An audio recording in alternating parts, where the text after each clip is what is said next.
भगवान के चरणों में सौंपना चाहता है वो सभी बोले। पता है जो नहीं बोलते उनके ऊपर कौन विराजमान होता है।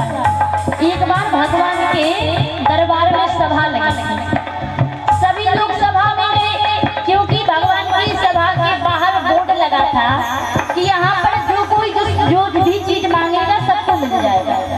अगर आपके गांव में ऐसी सभा लग जाए कि आप जो मांगो वो मिल जाएगा तो जितनी भीड़ कथा में हो उसकी चौगुनी भीड़ पहुंच जाएगी कि नहीं? क्यों? वहाँ बात लेने की आती है ना। ऐसे वहाँ पर सभा लगी और बोर्ड लगा कि जो मांगेगा उसे सब मिल जाएगा। तो सभी ने सोचा कि हमें भी कुछ मिल जाए, पाप ने भी सोचा कि हमें भी कुछ मिल जाए। तो पाप बेचारा सबसे लास्ट में खड़ा हुआ, धीरे धीरे करके सबका नंबर आया, पाप का भी नंबर आया। भगवान ने कहा भैया आप भी यहाँ पर विराजमान हैं। पाप बोला क्या करते, जहाँ पर आप हो वहाँ हमारे लिए कोई स्थान ही नहीं है। भगवान ने कहा आपको क्या चाहिए? तो पाप ने कहा जैसे आपके राज्य में सभी के लिए स्थान है रहने का, सभी के सर में छत है, उसी प्रकार हमें भी हमारे सर के लिए छत चाहिए, घर चाहिए, स्थान चाहिए। आपके रहते हुए हमें स्थान नहीं मिल रहा है। तो भगवान ने कहा चिंता नहीं करो, तुम्हें भी स्थान देंगे। तो पता है कौन सा स्थान दिया? भगवान ने कहा कि जब भी हमारा नाम हो और जो वहाँ पर हमारा नाम ले रहा है उसने जितने पाप जीवन में किए हो और जो बगल में बैठा हो वो चाहे हमारा नाम ना ले रहा हो तो सारे पाप पड़ोसी के सर पर बैठ जाएगा। अब जिसको पड़ोसी के पाप लेने हो वो ना बोले और जिसे अपने भी दूसरों को देने हो वो जरूर बोलेगा। अच्छा हाथ खड़ा करके बताना कितने लोग हैं जिन्होंने पाप किया हो। झूठ मत बोलना, पंडाल में बैठे हो कथा। बहुत अच्छा मेडकी गांव है महाराज, किसी ने पाप ही नहीं किया है। अच्छा कुछ लोगों ने उठाया है हाथ। पाप किया है सबको लगता है, सभी ने पाप किया है, हमने भी पाप किया होगा। ऐसा कोई व्यक्ति नहीं है जिसने जीवन में कोई पाप ना किया हो। तो अपने पाप मैया रानी के चरणों में डालने के लिए, मैया रानी जितने भी पाप किए हैं तो ठीक है, लेकिन आज के बाद हम सारे पापों से मुक्ति पाले, इसलिए बोलेंगे क्या? मैया जीवन हमारा आपके चरणों में, मैया जीवन हमारा आपके चरणों में, मैया जीवन हमारा आपके चरणों में।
क्योंकि जरूरी नहीं है कि आप जिसके दर पे मांगो वो चीज आपको मिल जाए, लेकिन अगर इनकी दर पर आपने मांग लिया तो ऐसी कोई चीज नहीं है जो आपको ना मिले।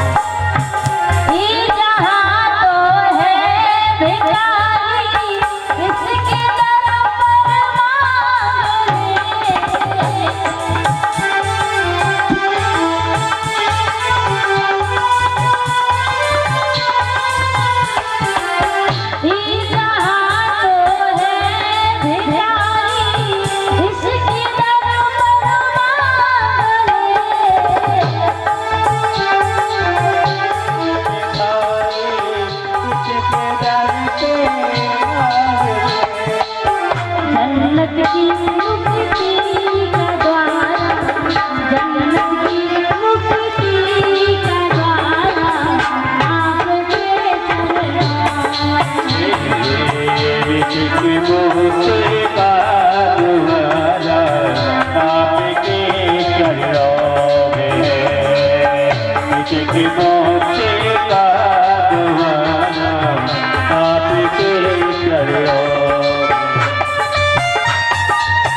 बोलिए जगत जननी मैया। सूत जी महाराज शौनकादि ऋषियों को श्रवण करा रहे हैं। हिमालय राज्य के यहाँ आज पुत्री के रूप में माँ भगवती ने जन्म लिया।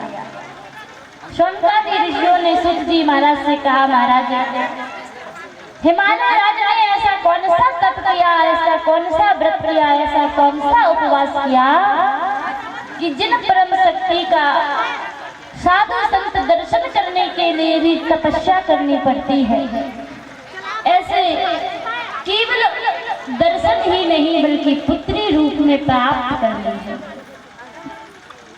सूत जी महाराज कहते हैं, शौनकादि ऋषियों, राजा हिमांचल ने माँ भगवती की आराधना की और हिमाचल का कार्य सिद्ध हो जाए इसलिए देवताओं ने भी सहायता की।